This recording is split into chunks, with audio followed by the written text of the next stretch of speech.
Now, I never intended to be a writer. I had other plans for my life. I didn't become a writer until I was over 40. But at that time, I became a writer more or less overnight, and a successful one. And the reason for that is something that has puzzled me, because when I decided to be a writer, I had all these skills suddenly click into place. And so what I want to talk about now is the people who gave me these skills, and some of them are pretty strange people. Now, I was trying to figure out how to give this talk, and I read about Marcus Aurelius, who is the last great emperor of Rome. And when he was a young man on a campaign, he wrote a book called his Meditations. In it, he thanks everybody who made him into a Roman emperor.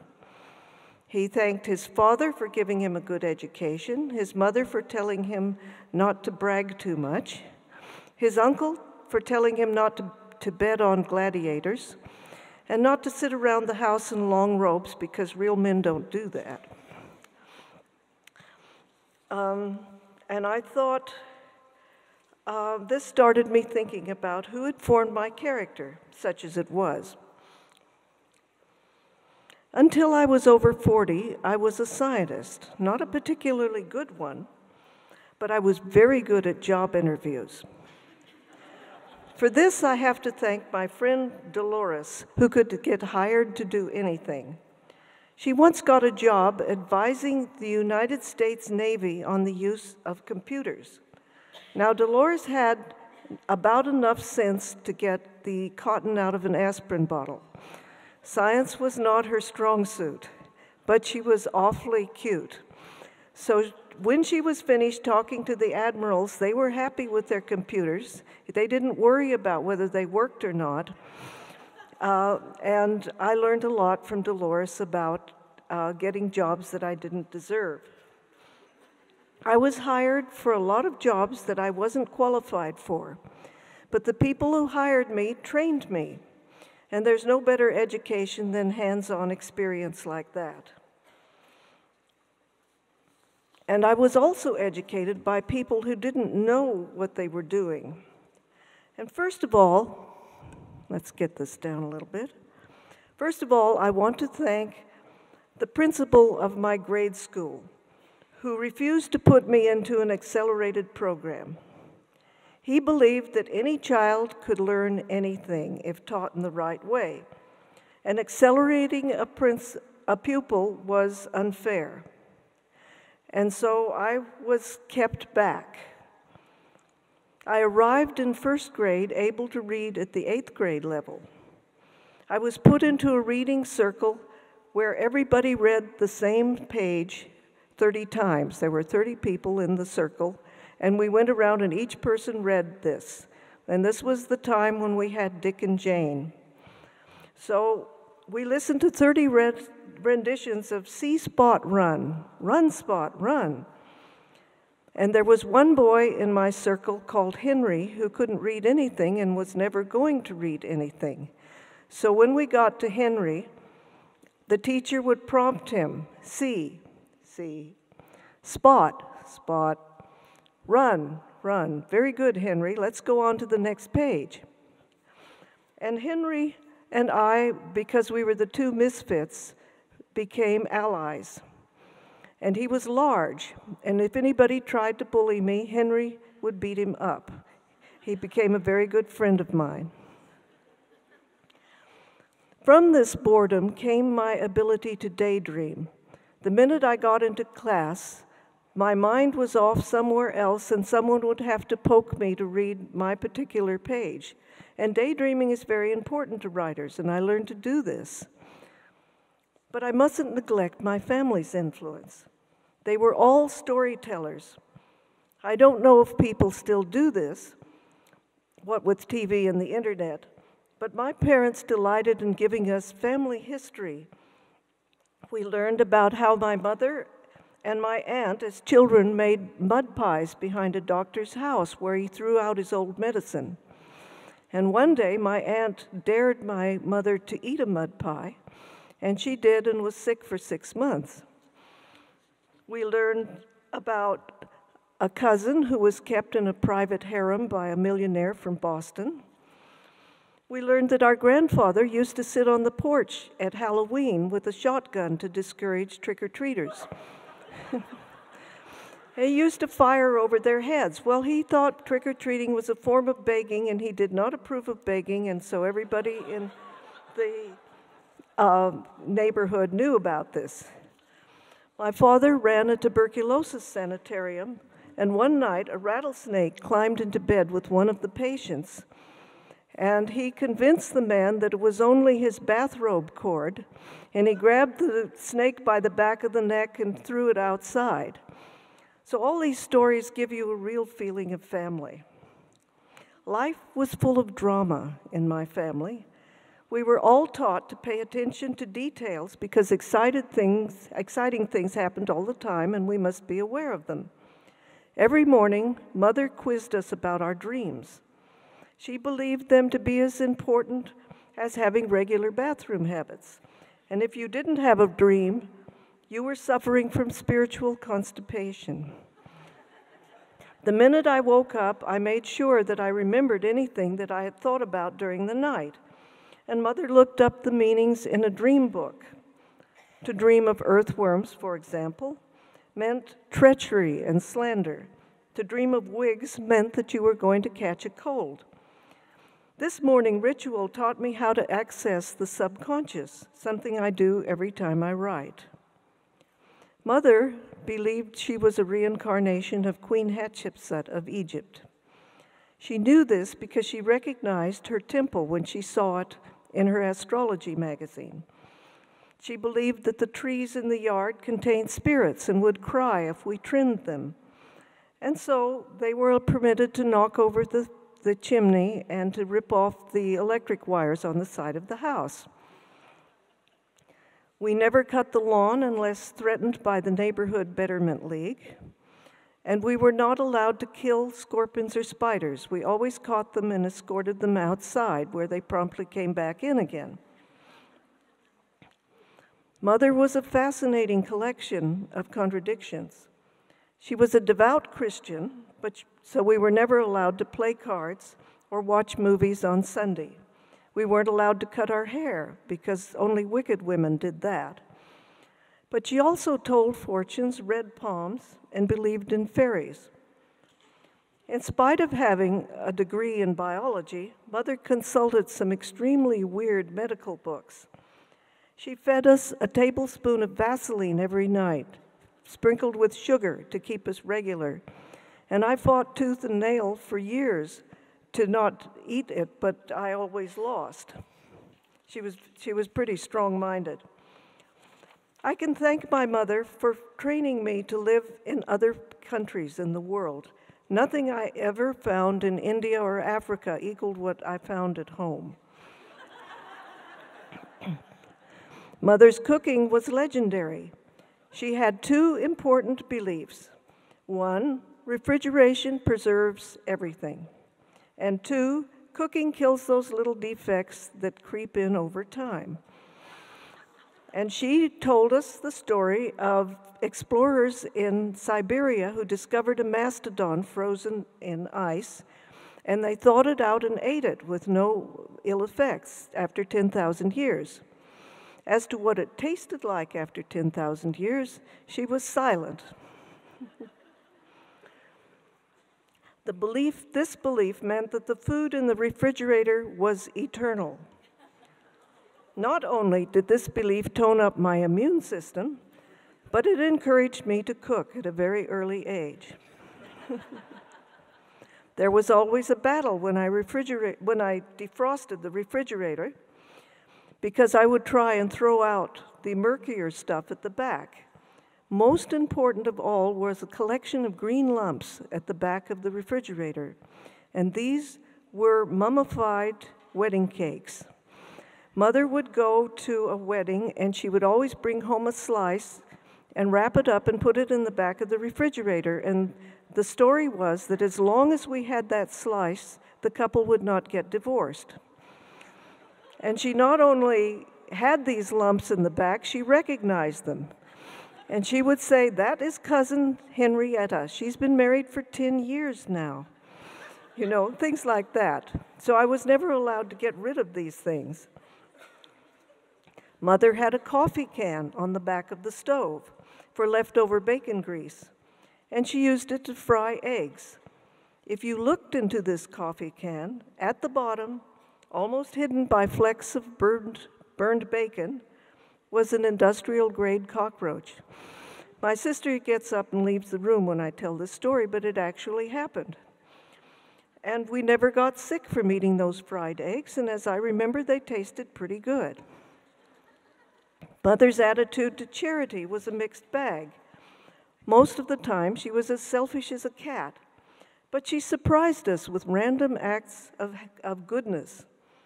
Every month or so, we were visited by a hobo called Chris Adair. And she had taken him under her wing because she realized that he was a very intelligent man. One day, well, he'd been a schoolmaster in the South somewhere, Virginia. And one day he walked off the job and never went back, and he made his living as a scissors grinder, going from house to house. Chris was always welcome, although my father refused to let him into the house because he didn't smell too good. He sat on the front porch, and Mother served him lunch at a card table with a white tablecloth and her best china, and she listened attentively to his ideas. And Chris was a very educated man. He loved music, and Mary and I, Mary was my sister, were sent out to sing to him. Now, Mary had no sense of pitch, but she was very loud. I had a perfect pitch, but I had a very small voice, so together we made quite a package. And he was more interested in Mary because she was older and a whole lot prettier. Now, Mary hated to do this. She didn't like singing for him. I didn't mind because I was fascinated by Chris because he was so supremely dirty. I had never seen anybody quite like that. His mustache was dotted with old boogers. His fingernails were crusted with dirt, and his clothes, which had once been fine, were stiff with sweat. And Chris used to save up the money that he made sharpening scissors to buy books for Mary, and he once bought her a first edition of Audubon, which she still has. And I learned by this not to judge people by their appearance. Almost anyone would have called the cops if they had found Chris in their front yard, but we didn't, and it was a worthwhile association. My mother employed a yard man called Marcellinus, who was an Indian from northern Mexico. And once a month, Marcellinus would go to a secondhand store and buy a set of clothes, put them on, and throw the old clothes out. He would wear the clothes for a month and then buy a new set when he got paid again. He lived in a hogan out in the desert, and his only possessions were a mattress and a few cooking utensils, but he had a wonderful quiet spot, and he liked being out there. Unfortunately, Marcellinus became ill and was taken to the hospital, where they discovered he had terminal cancer, and they would not let him out of the hospital. Marcellinus believed that he had to die under the open sky. That's what his people believed. And if you didn't die under the open sky, your soul would be trapped inside. So one day, my mother came to school. I was about 9 years old, and she said, "We're going to visit Marcellinus." She took me to the hospital, and I never questioned what Mother had in her mind. She was using me as cover to abduct Marcellinus, because nobody would suspect a respectable housewife with a little girl with pigtails of kidnapping. So we took Marcellinus out of his bed, climbed down the fire escape, helping him the whole way, and drove him out to his hogan in the desert. Mother pulled his bed outside and gave him a pitcher of water and some bread to eat. And then we left, and he died that night. But this was an event that made a huge impression on me. We were taught as children what our duty was. We were very strictly raised. We were raised like Puritans, pretty much. Our first allegiance was to God. Our second was to the family. And the third, at a very, very distant third, was the government. And Marcellinus came under the first category. And Mother never bothered her head about breaking the law if it was something God happened to want. Now, I need to thank my grandmother for teaching me to face danger. I was a very timid child and am a timid adult, but I have learned to hide it. Grandmother lived next door, and she was the only person tougher than my mother.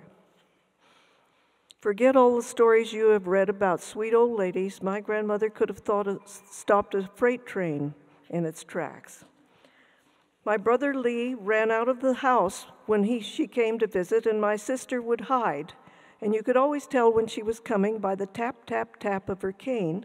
She was perfectly capable of hooking you around the neck with it in order to get your attention. Mary told me that Grandma had a lamp in her living room made out of human skin. And she did have one made out of parchment, which fascinated me. I didn't quite know what parchment was, but I could tell it was skin of some sort. And Mary said that it was the skin of my twin brother. She said that when we were born, my twin brother was called John Henry, and she said my parents could not afford 2 children. So they tossed a coin, and I won. Now, I didn't quite believe this story, but I did for many years think I had a twin in an orphanage somewhere that my parents had managed to lose. I was assigned chores by Grandma, and one of them was feeding the hens. This was okay, except that she had one really nasty rooster that would come out with his spurs and attack you and scare the living daylights out of me when I was about 7.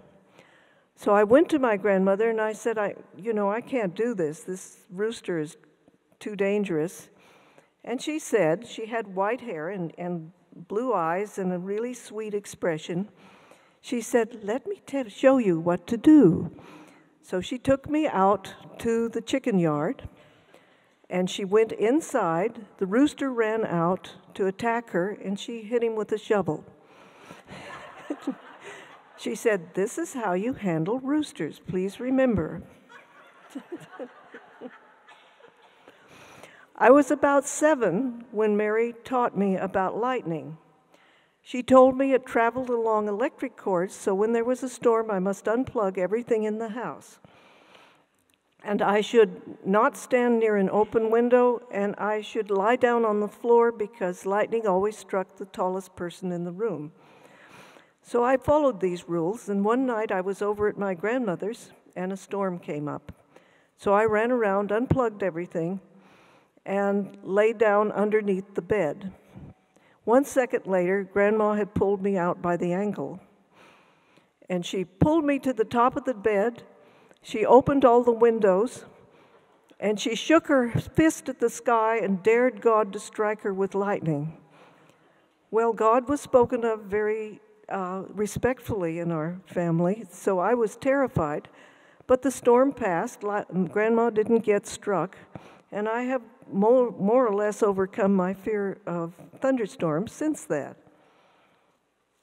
I can still remember her because she had long white hair and the wind was whipping it back, and she looked absolutely nuts.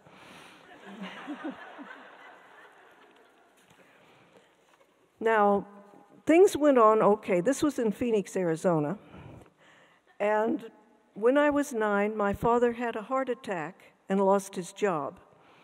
When he got better, he decided he needed an easier line of work. Now, this is sort of off topic, but let me tell you why he had a heart attack. He was working at a tavern that was run by Gus Greenbaum, who was a member of the Jewish Mafia in Phoenix. And Gus Greenbaum had been stealing money from the Mafia, and when they found out, they shot him and his wife, whereupon my father had a heart attack and decided it was time to leave town. So he picked a hotel to work at, thinking that this was an easy job, but it wasn't, of course. And we moved to Yuma. Yuma is a terrible place if you're from somewhere else, and a pretty interesting one if you actually live there. It's the hottest place in the United States, except possibly Death Valley. The only important building in Yuma was an old prison. It was carved out of solid granite, and nobody ever successfully escaped from it. If you managed to escape, you had to climb down a cliff into the Colorado River, which was full of quicksand. If you managed to get through the quicksand and swim the river, you got to the Yuma Indians on the other side who did not like visitors. So it was a pretty secure prison. And after a while, the town decided that it was too horrible for criminals, so they closed it and turned it into a high school. And it was a very secure high school. By the time I came along, they had built a real high school with bathrooms and other fancy stuff.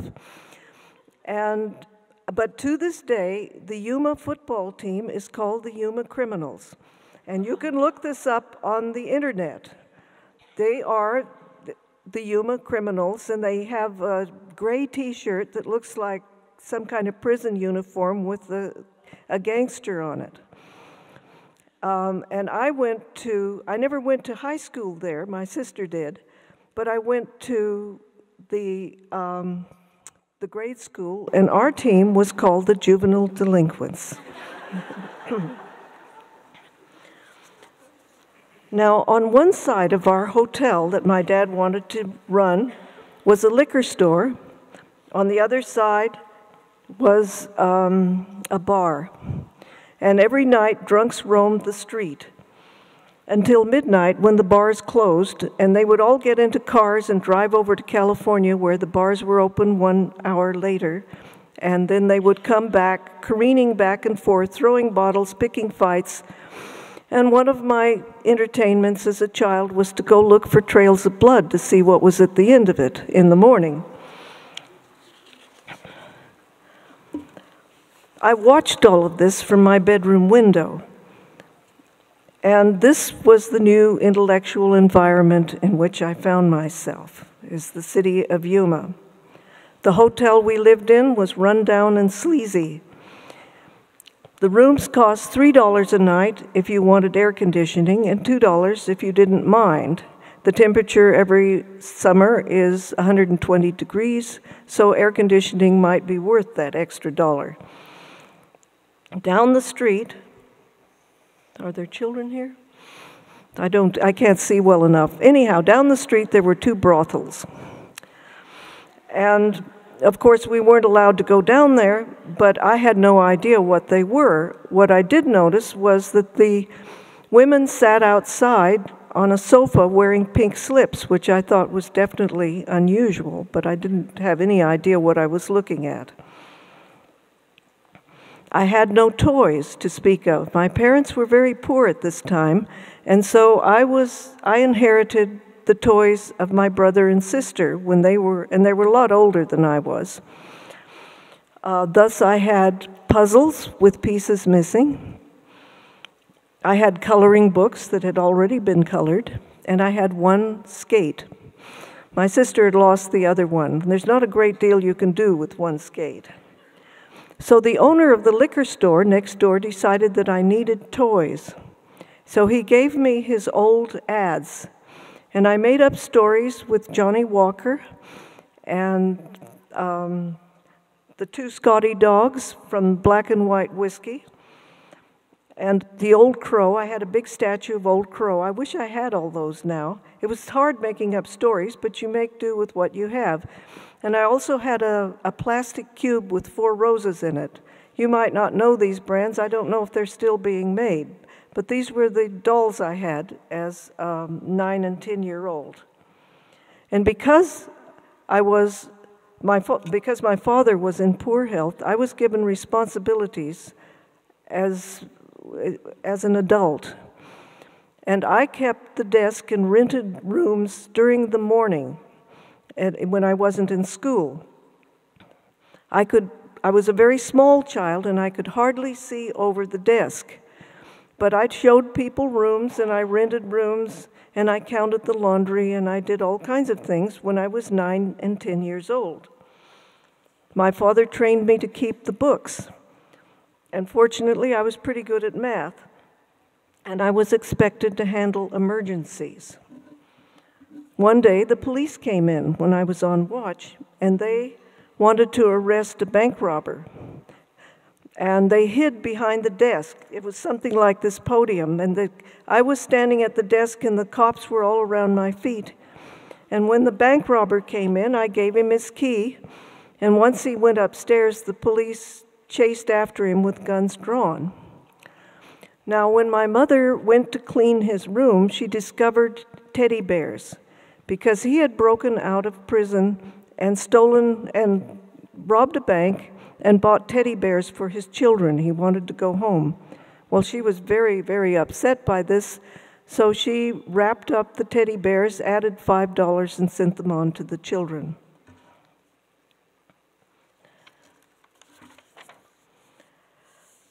Now, one day, one of the chores I had was, and this, you might have read it on the internet if you read anything on my website. One of my chores was to buy egg sandwiches for a writer that lived upstairs called Hasselbaum. And this was when I was about 10 years old.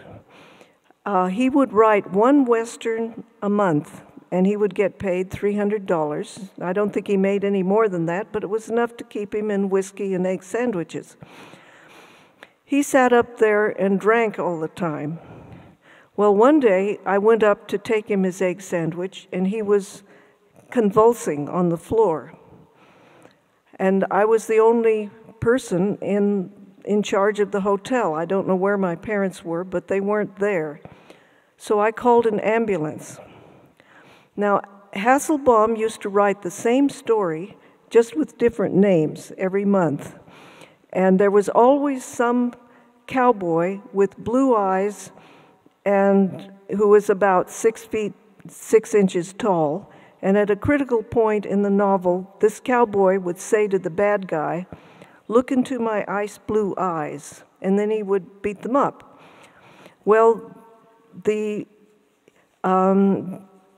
ambulance came, and the ambulance drivers went up, and Hasselbaum was waiting for them, and he said, "Look into my ice blue eyes," and he threw them down the stairs, after which I got into a lot of trouble with the doctor at the hospital because he said I should have known that this man was an alcoholic and let him sober up. But I was 10 years old, and I didn't know what delirium tremens was, and so I managed to mess up the system.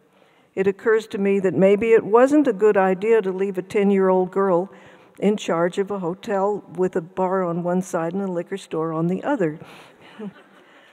But it taught me self-reliance, and for this I can thank my father. I haven't talked about my father much because I didn't know him very well. In those days, fathers didn't really interact with kids much. They did their job, they stayed somewhere else, and you didn't really deal with them. I have a few memories, and one of them is this. Every Saturday in Yuma, they would have the Square Shooters Club. And this was a way of getting kids away from their parents and giving them a rest on Saturday morning. You paid 10 cents, You went to the movie theater, and for 5 hours you watched the Three Stooges movies, or Tarzan movies, or something like that. And after a few hours of watching the Three Stooges, you can bet that those kids got pretty rabid. So they started hitting each other, rubbing gum into people's hair, dumping cold drinks on their heads, and stuff like that.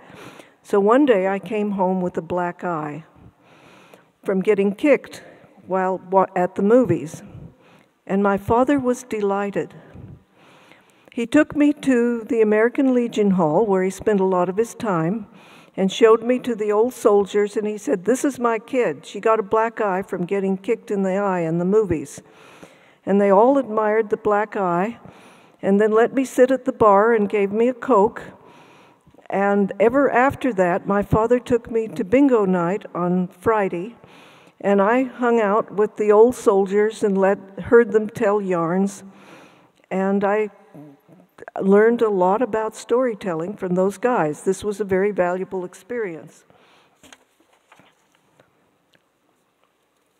Now, I should get to the teachers I had at school. At school, I learned English, science, history, PE, and math, and I usually had one good teacher a year. And this would be the one that made you like to go to school and learn something, and the rest were just collecting a paycheck. But the person who influenced me the most during this period of my life was a weird teacher. And you all know who the weird teachers are.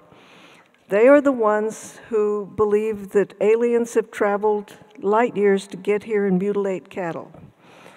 They believe that cats not only understand, but care what you're thinking. And their goal in life is to impart these beliefs to you. Enter Miss Claridge. Miss Claridge taught me English in 6th grade. And every afternoon, she would get bored and read to us from a book, but not just any book. She started out with a book about Russian prison camps, gulags. And I don't know what the name of the book was, but I remember children being frozen in the snow, people being shot in the back of the head, and a stew made out of kittens. And after she finished that book, she got another one about Chinese prison camps, which she read us. When she finished that, she got one about Nazis prison camps. And about this time, I was beginning to have nightmares at home. I would wake up in the middle of the night, upset by what I could not remember, and go around and count the family members to make sure they were all there. And then I would go into the kitchen and get Wonder Bread and roll it up into a ball with sugar and margarine in the middle and eat a whole loaf of Wonder Bread. This is what I did when I got upset. Well, Miss Claridge then moved on to, she ran out of books about prison camps, and she went on to the most important event of her whole life, which was a visit to the Chicago stockyards. And she then told us all about the animals and how the cows mooed when they smelled the blood of their comrades who'd just been killed, and about how the pigs were carried off squealing by one leg, and about the veal, the little lambs, and things like that. Well, at this point, I decided that I didn't really want to go to school anymore. So when I got to 7th grade, I played hooky. And I played hooky for the entire 7th grade and most of the 8th.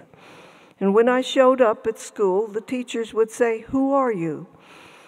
And I managed to stay out of school, and my parents didn't seem to notice. I would start out for school in the right direction, and I had to walk about 2 miles, and then I would turn aside and go somewhere else. Well, I had a wonderful time, and I learned a lot during those 2 years, a lot more than I would have learned at the school. So I can thank Miss Claridge for that. I can also thank her for a lifelong problem with insomnia. And insomnia is actually good for writers because you wake up in the middle of the night and you come up with some really offbeat ideas that when you're fully conscious and sane, you don't come up with. But in the middle of the night, it all makes sense, and I get a lot of ideas for my books in the middle of the night, for which I can thank Miss Claridge.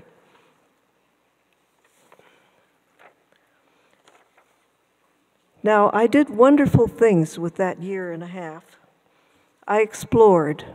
One place I explored was the old prison. There was a graveyard there, and I used to go and have picnics in the graveyard. And I had a friend called Angelita. And Angelita wasn't in school because she was an illegal. And her mother, Celia, was in a brothel not far from the prison.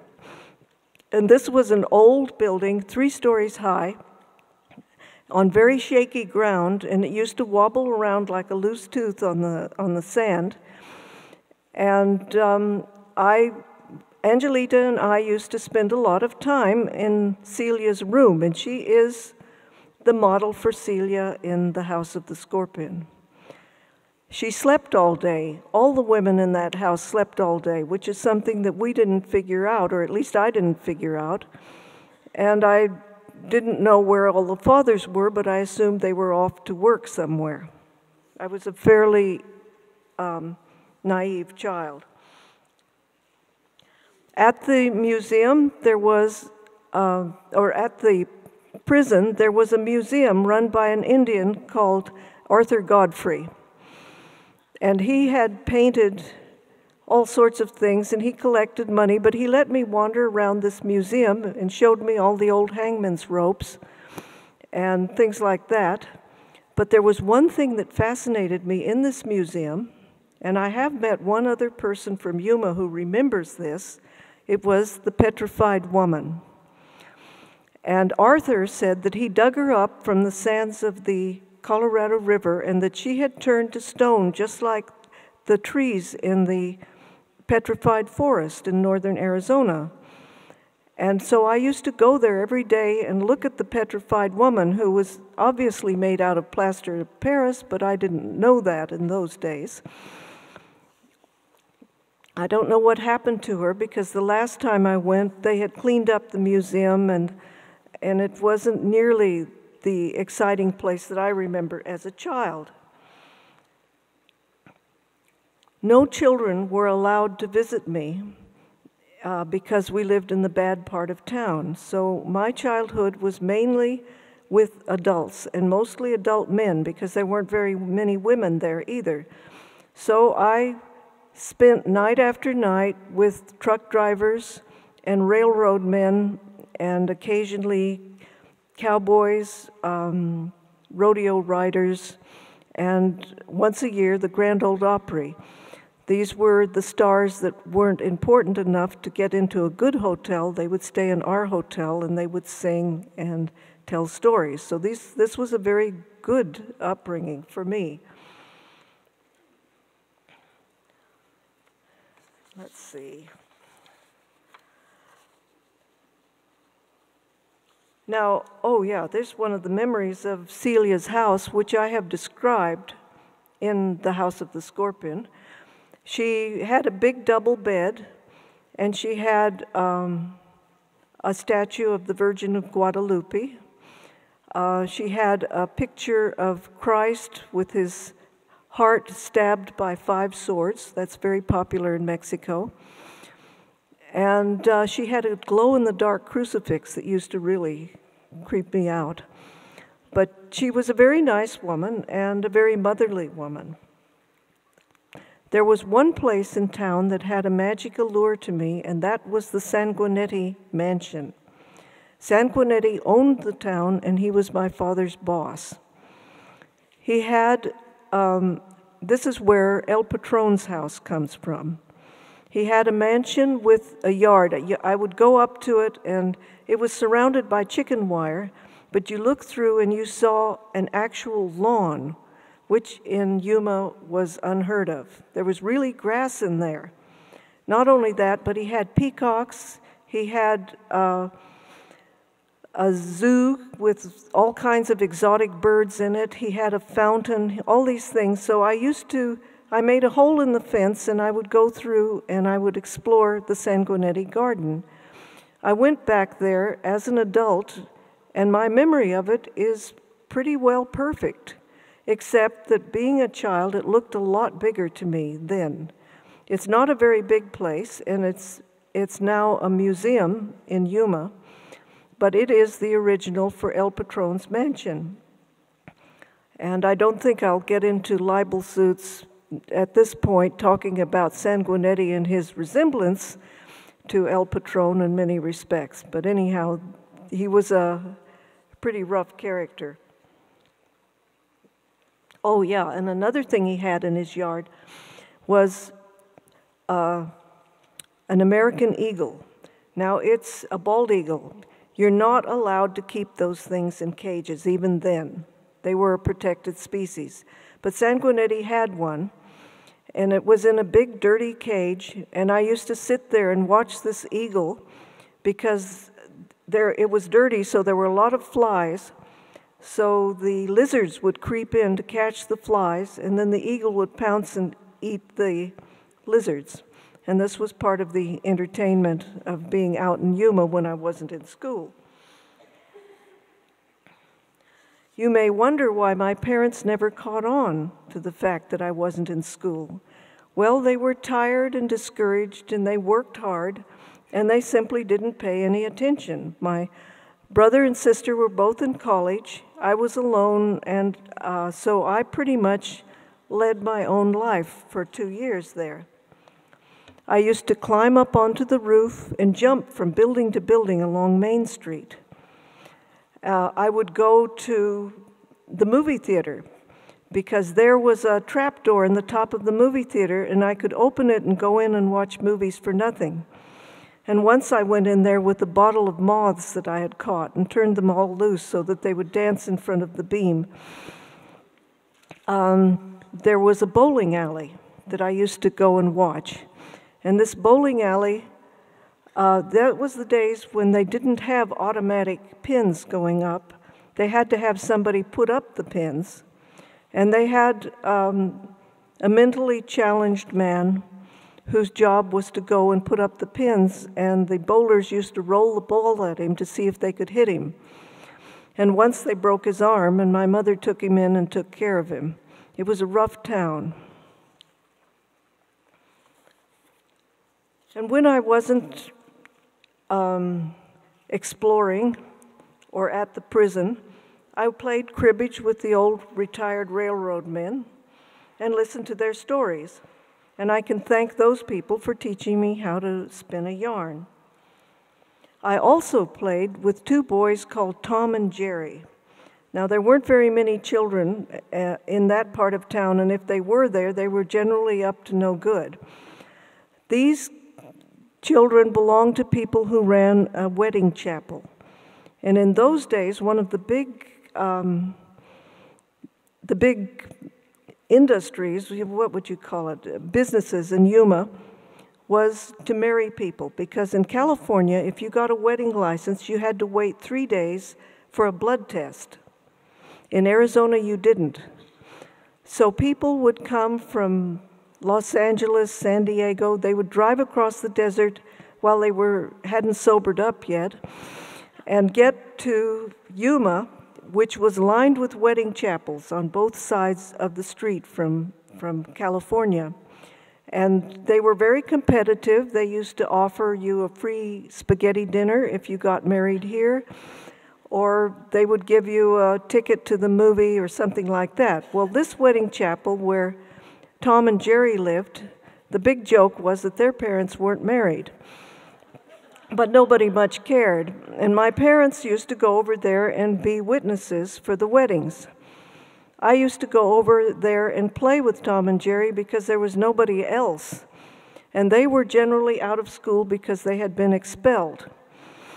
They used to shoot windows out of buildings. They had shotguns. They used to steal stuff all over the place, and their father didn't care as long as they shared some of the spoils with him. And one of the things I remember about them is their father had given them a shaving cream bottle, which was a Hawaiian girl in a hula skirt. And if you shook it and pressed a button, the shaving cream came out of her bosom. And we thought this was the most exciting, exotic thing we'd ever seen, so we used to shake that thing and use it all the time. Well, unfortunately, this was a very violent family, and they used to beat up on each other. I imagine they probably all wound up in prison eventually. And I would play with them until one of them landed a blow on me, and then I would go home crying. But when you're little, you make do with what you can find for friends.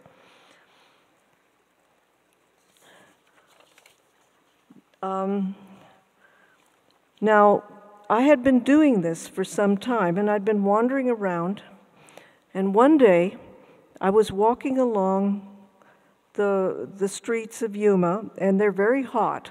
Even in winter, it's quite hot. And I found 4 pages ripped from a book on the sidewalk. And I looked at them, and they were edged with gold like a Bible, so I knew that it was an important book. And it was 4 pages, and I started reading them. They were in little tiny print like old books were. And it was about a little girl who was told to take care of her brother's pet rabbits when he went on a trip, and she forgot to give them water, and when he returned, the rabbits had died of thirst. That was the end of the 4 pages. Well, I had to find out what it was. I was absolutely mesmerized. So I went to the library, which was dangerous because I was playing hooky, went to the librarian, handed the pages over, and said, "Can you tell me what books this came from?" I didn't do it. And she said, "These come from a book called Mill on the Floss. Do you want to see the rest of it?" And I said, "Yes, please." So she took me to the adult section of the library, and in those days, children were not allowed, under 12, were not allowed in the adult section. But she let me go in there. She found the book, and I sat down and read the rest of Mill on the Floss. And after that, every afternoon when I couldn't find Angelita to play with, I would go into the library where there was a drinking fountain and there was air conditioning, which was really nice.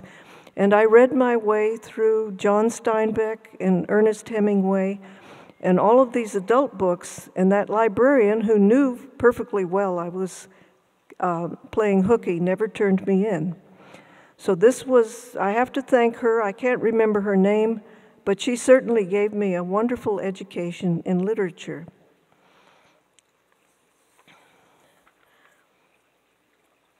Now I'm going to skip ahead quite a few years to the person who, one of my teachers who influenced me the most. My parents had given me morals, a work ethic, and self-reliance. My grandmother taught me not to be a wimp. The patrons at the hotel showed me how to spin a yarn. Miss Claridge gave me 1.5 years of glorious freedom and the habit of insomnia. The librarian didn't turn me in and developed my taste for literature. But one thing I didn't have yet was inspiration. This I was given by Lloyd Reynolds, an instructor at Reed College. Mr. Reynolds could not exist in a school today. He could not have survived a bureaucratic system that demands lesson plans or periodic assessments of teaching ability. He was technically an art historian, but he taught anything he wanted in any way he pleased because Reed College had realized they had somebody extraordinary, and they never told him what to do. He could do anything he wanted. He revived calligraphy as an art. Up till then, he wrote a textbook on it. Up till then, it had more or less died out in the 19th century. He taught Zen Buddhism, unheard of in those days. He taught Anglo-Saxon poetry.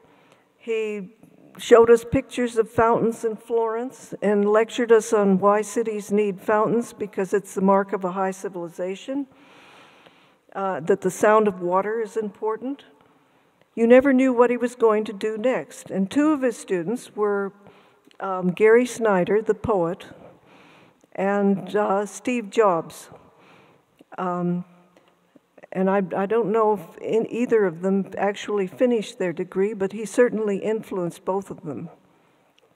When he gave a lecture, every seat in the hall was full, and at the windows outside, students thronged to listen to him. I've never seen a more charismatic teacher than that one. And you run into someone like that only once in your life, and I signed up for every class he taught and pretty much flunked everything else, but it was worth it. Reynolds opened my eyes up to what he called the heraldic universe. This is a concept that you approach indirectly because it's something you can only experience. You can't quite explain it. The main idea is this: there are moments when the ego disappears and we experience life on an enhanced level. The psychologist Maslow called it a peak experience. St. Paul called it the more abundant life. It was what Picasso was when he painted the Guernica, what Matthew Arnold was when he wrote Dover Beach, what Joe DiMaggio was when he hit a home run. These people at that moment were in the heraldic universe, and it happens when everything comes together in exactly the right way. And this, said Reynolds, is what we live for. So when you go out of my classroom, you are to look for this experience, and it doesn't matter what else you do, this is the prime experience of life and what you must do. This, then, is what I set out to do after leaving college. I traveled in Asia and Africa. I went on cruises where I invited fascinating men who invited me on adventures. I stayed on a tea plantation in Sri Lanka. The mansion was at the top of a green mountain, and all day you could hear the tea zinging down wires to a drying shed at the bottom. And Singapore, a troupe of dancers was hired to entertain me. And these are dancers that had scarves 8 feet long, and when they danced, they never touched the ground. This is a scene you see in Chinese paintings. I was taken to a restaurant on the Nile River by an Ethiopian doctor who learned I liked cats. We drove along the river at night to a walled garden. The palm trees inside were decorated with Christmas lights, and the waiters wore long white robes and red fezzes. There were 200 cats lounging inside. And we ordered shish kebabs and amused ourselves by tossing bits of meat to the cats, who were so well fed that they didn't fight over anything. They just waited lazily to be fed.